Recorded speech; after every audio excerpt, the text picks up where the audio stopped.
Salve, salve galera! Tudo bem? Bom, hoje eu vou começar a aula de maneira um pouco diferente. Vou começar a aula falando a seguinte frase.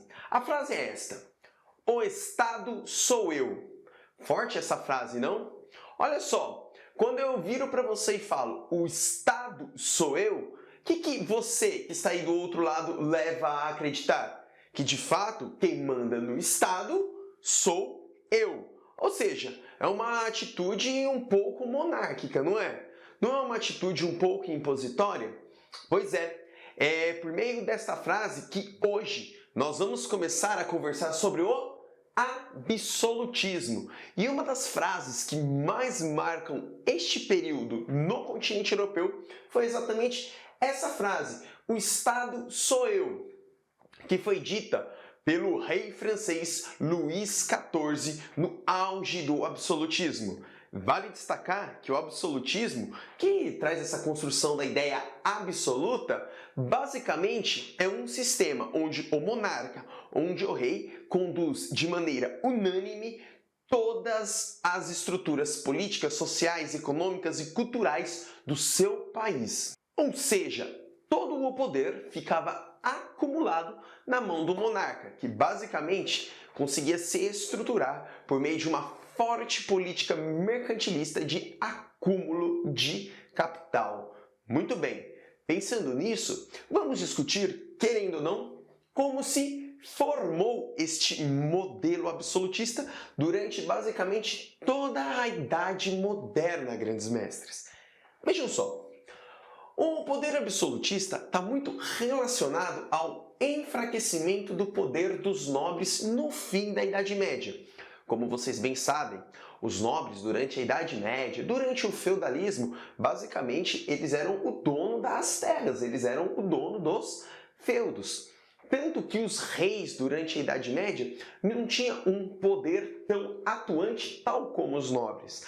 A partir do momento que começa a se estabelecer uma crise no sistema feudal, a nobreza, que era a elite no sistema feudal, também começa a cair. Logo, com essa consequência toda, vem uma estrutura muito propícia para os reis reafirmar o poder durante a Idade Moderna. Então, este enfraquecimento dos nobres cria condições para os reis reafirmar o seu poder durante a Idade Moderna. Tanto que em alguns países os soberanos que estavam a fim de reafirmar esse poder contaram muito com o apoio da burguesia. Afinal, a burguesia ela pensava da seguinte maneira: se eu tiver um Estado centralizador, um Estado que padroniza moeda, um Estado que padroniza a economia, um Estado que regulamenta a tributação, vai acabar favorecendo para que eu, burguesia, possa ganhar cada vez mais capital. Nessa brincadeira toda, os burgueses, já observando este declínio dos nobres desde a Idade Média, começam a financiar, digamos, a reestruturação, a reafirmação do poder dos reis. E é tão louco que, embora muitos nobres entraram em conflitos direto com os reis, pois ninguém sai assim de uma estrutura de poder assim de boa. Embora tivesse ocorrido vários conflitos entre nobres e entre reis, muitos reis, com o auxílio do capital da burguesia, acabaram cooptando muitos nobres para o poder real. Como? Simples, compraram os nobres. Vejam só, muitos reis então deram condições extremamente luxuosas para os nobres continuar a sua vida.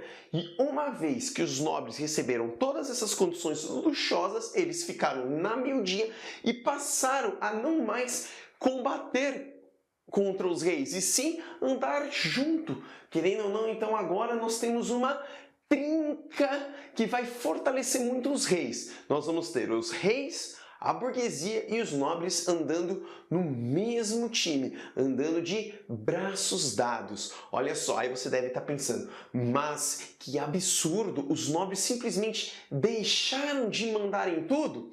Não, eles não deixaram de mandar em tudo. pois os reis compraram, querendo ou não, o silêncio por meio do oferecimento de condições luxuosas para os nobres. Lembrando que todas essas condições luxuosas acabou sendo financiadas não necessariamente pelo rei, né? Mas pelo Estado. Mas partindo do pressuposto da frase que eu mencionei, o Estado sou eu, o rei então alimentou sim os nobres novamente. Então a formação de toda essa estrutura que vai levar ao absolutismo está muito relacionado ao enfraquecimento do poder dos nobres, a uma reafirmação do poder monárquico, do poder dos reis sobre o Estado, aliado ao financiamento da burguesia, que queria essa condição de centralização, sobretudo do Estado, para favorecer o seu comércio, a sua produção, e também com parte dos nobres sendo cooptados pelo rei, uma vez que os reis ofereceram condições muito luxuosas e de conforto para os nobres. Olha só, o sistema está montado. Mas, querendo ou não, para que o absolutismo viesse de fato a ocorrer, algumas teorias eram necessárias para oferecer condições para que os reis viessem a assumir todo esse rolê. E aí a gente vai destacar aqui 3 teóricos que, digamos, são os teóricos do absolutismo. Vamos destacar então o renascentista Nicolau Maquiavel, o inglês Thomas Hobbes e o francês, o cardeal Jacques Rousseau. Vamos lá, vamos destrinchar um por um.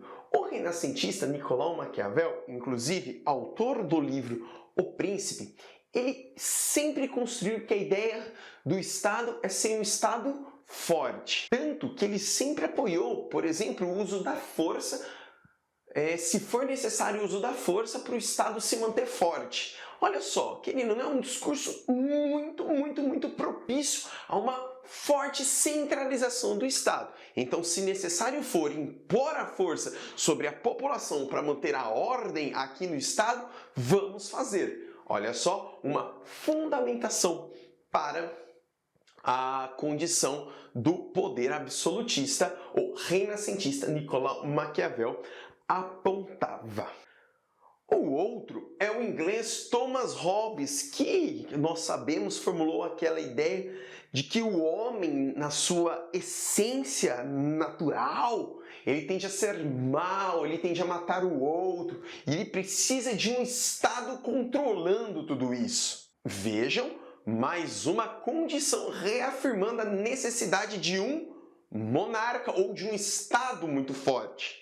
Tanto que essa violência do homem sem o Estado, que Thomas Hobbes colocava, sempre seria resolvido apenas pelo estabelecimento de um Estado forte sobre sua população.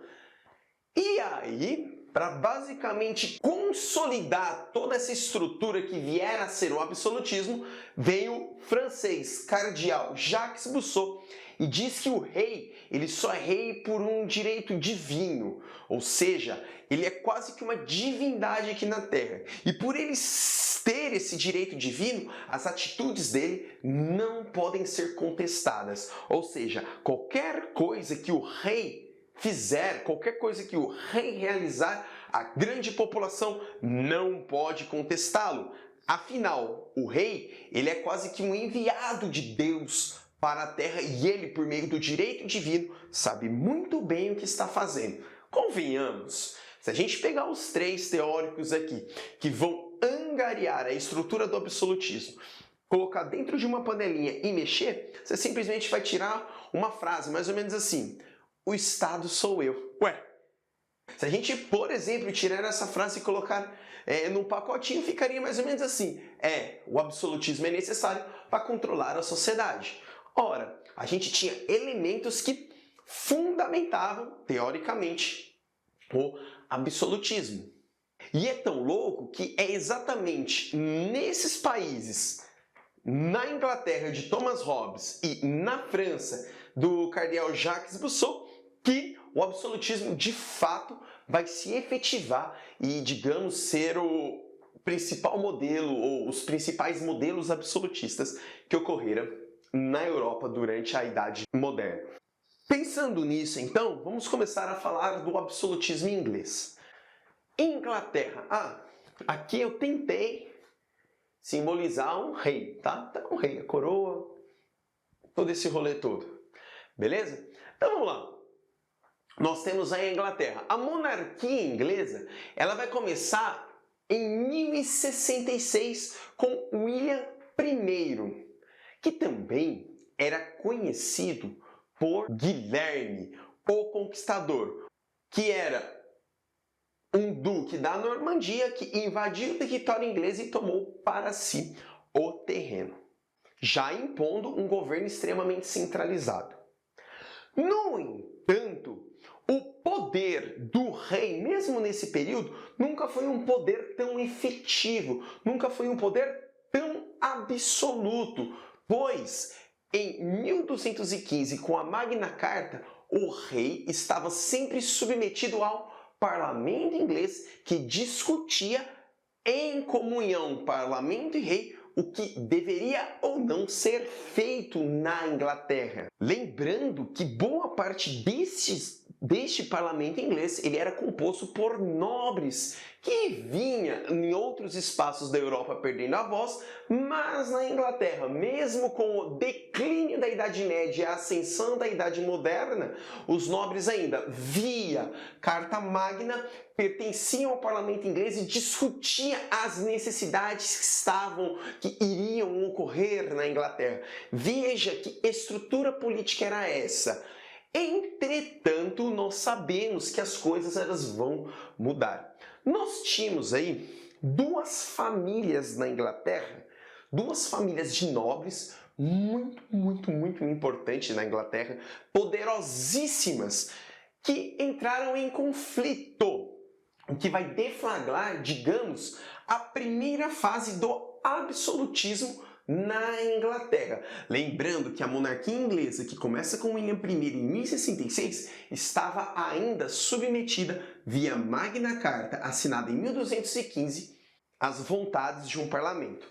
Só para questão de organização cronológica aqui, grandes mestres, embora a monarquia inglesa venha começar em 1066, antes da Magna Carta, a atitude entre esse período de 200 anos aqui, de 140 anos, entre 1066 e 1215, as atitudes políticas da Inglaterra sempre foram mediadas entre parlamento e rei, entre parlamento e população. Vale destacar que a Magna Carta ela apenas regulamenta o que já era organizado na Inglaterra. Veja só, e por que o absolutismo vai estourar com a primeira fase? Como eu mesmo mencionei, nós tínhamos duas famílias de nobres muito importantes na Inglaterra, que eram os Lancasters e os York, que vai deflagrar a Guerra das Duas Rosas. Você já deve ter ouvido falar nesses sobrenomes, não? Um tal de William Shakespeare, ele romantizou essa guerra que de fato ocorreu, este conflito que de fato ocorreu entre duas famílias na sua peça, no seu escrito Romeu e Julieta. Beleza? Muito importante. Então, era a disputa de quem tinha grana para ver quem ia ter mais grana. Essa Guerra das Duas Rosas basicamente exterminou um ao outro. Eles se automutilaram. Então, e por eles se automutilar, o que aconteceu? Você perdeu uma representação da nobreza para assumir, possivelmente, a monarquia inglesa.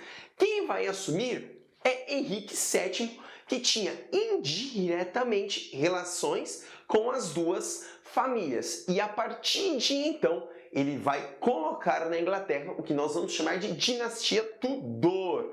Lembrando que a partir desse momento, toda a nobreza, de fato, agora está totalmente enfraquecida na Inglaterra e aquele velho papo do parlamento começa a se degringolar.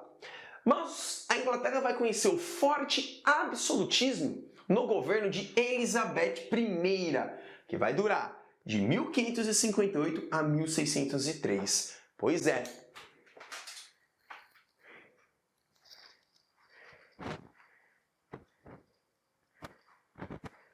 Era necessário uma mulher colocar ordem nisso tudo.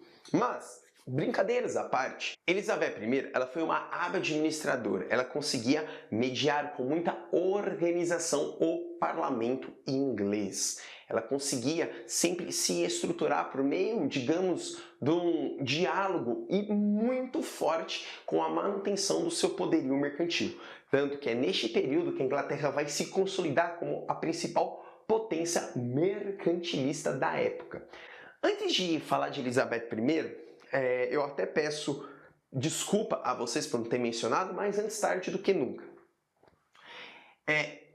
Antes de Elizabeth I assumir o rolê, o sucessor de Henrique VII, o filho, o Henrique VIII, ele vai promover diversas reformas na Inglaterra. E uma das principais reformas que ele vai promover é uma reforma religiosa. Por que eu estou puxando esse gancho?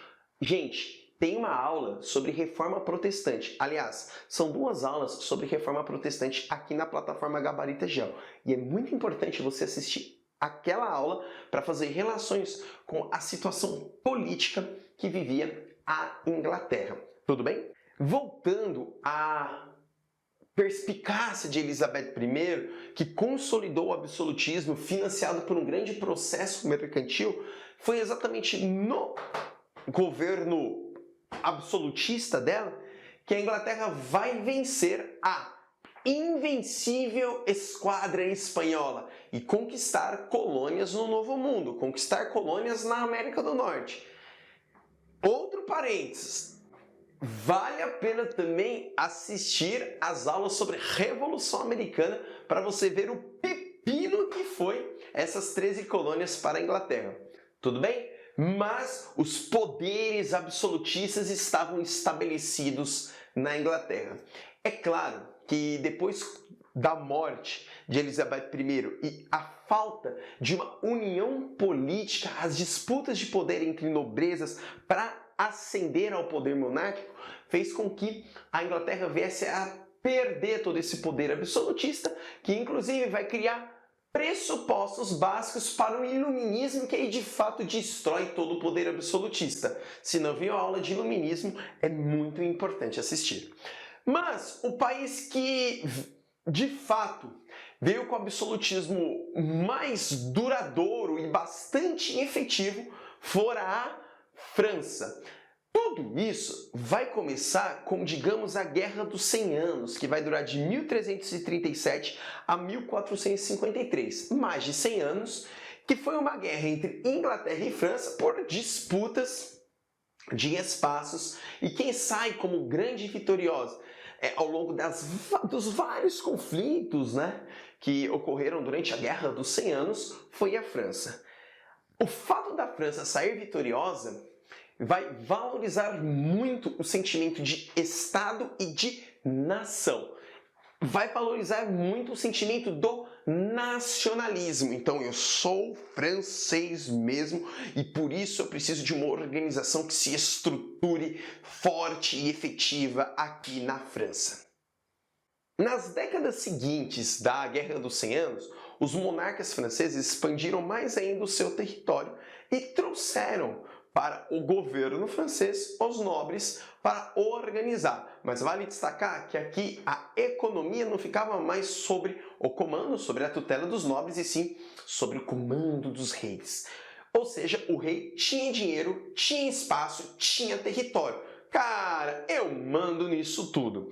Mas, importante, agora eles também têm a nobreza no governo. Mas um dos principais absolutistas que vai trazer aí toda a ótica do que foi o poder absolutismo, do que foi a ilustração do absolutismo, vai ser o rei Luís XIV, conhecido como Rei do Sol, que vai governar a França de 643 a 1715.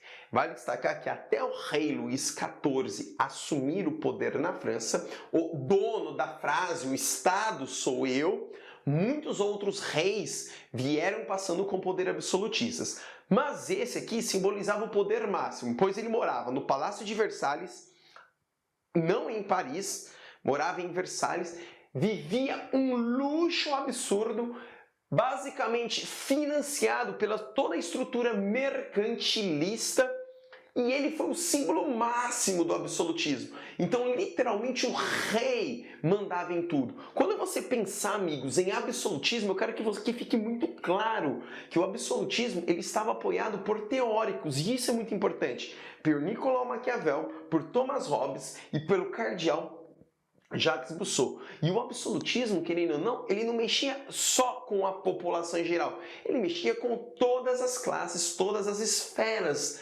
da sociedade, esse poder que centralizava tudo na visão do rei. Quero deixar muito claro para vocês que o poder absolutista só conseguia se manter porque eles tinham um regime forte do mercantilismo. Vale destacar que o mercantilismo basicamente edificou todo este período de século XIV, XV e XVI. Vale destacar também que o mercantilismo, durante essas explorações, basicamente tinha uma política do metalismo, que era acumular muito metal no seu território, e por isso eles tinham muito capital para se manter no poder. Vale destacar que o absolutismo, além do metalismo, que criava condições de manutenção do poder do rei, também estruturava as colônias via pacto colonial, que basicamente é: colônia, você vai fazer tudo o que eu, metrópole, mandar, e simples. E também pela lógica econômica. Como que funcionavam os poderes absolutistas na Europa? Compravam a preços super baratos de suas colônias e vendiam a preços super caros para o mundo. Ou seja, gente, o absolutismo só conseguiu se manter em boa parte da Idade Moderna forte porque tinha um poder mercantil muito forte. Tanto que quando o poder econômico via mercantilismo começa a cair, o absolutismo começa a cair também. Eu estou construindo essa observação, pois desde quando você deve estar aí pensando: nossa, e como que a população aceitava ser comandada e centralizava todo o poder? Simples, meus caros, simples. A partir do momento que você tem capital para isso, tá tudo certo. As mudanças políticas ao longo da história só ocorreram, sejam mudanças políticas, mudanças teóricas, mudanças culturais, quando falta o capital. Faltou o capital, as mudanças começam a acontecer. E com o absolutismo não foi diferente. A partir do momento que começa a faltar capital, os iluministas... Gente, essa aula é muito importante, assistam. Os iluministas começam um grande movimento contestando, sobretudo, o poder dos reis, contestando, sobretudo, o poder divino que o cardeal Jacques Rousseau, francês, havia comentado sobre os reis. Gente, por favor, né? Desde quando um rei vai ter um direito divino e tá tudo certo? É óbvio que um sistema desse ele ia deflagrar. E, querendo ou não, o final, digamos, do absolutismo vai acontecer com a Revolução Francesa, que vai tirar esse cabra aqui, Luís XIV, do poder. Talvez quando ele falou "o Estado sou eu", ele não imaginou que um tal de Robespierre estava vindo. Dou um conselho para você, hein, gente. Assista também as aulas de Revolução Francesa. Aliás, se você não assistiu, para essa aula do absolutismo fazer todo o sentido, eu tentei enxugar aqui nessa aula, né? Você pode ver que é uma aula curta, não é uma aula de longa duração, exatamente porque eu não abro para outros conteúdos, exatamente para dar o tempo para você estudar. Então, nessa aula, para compreender muito claro o que é absolutismo, você tem que ver as aulas de Revolução Americana, você tem que ver as aulas de Iluminismo e tem que ver as aulas de Revolução Francesa.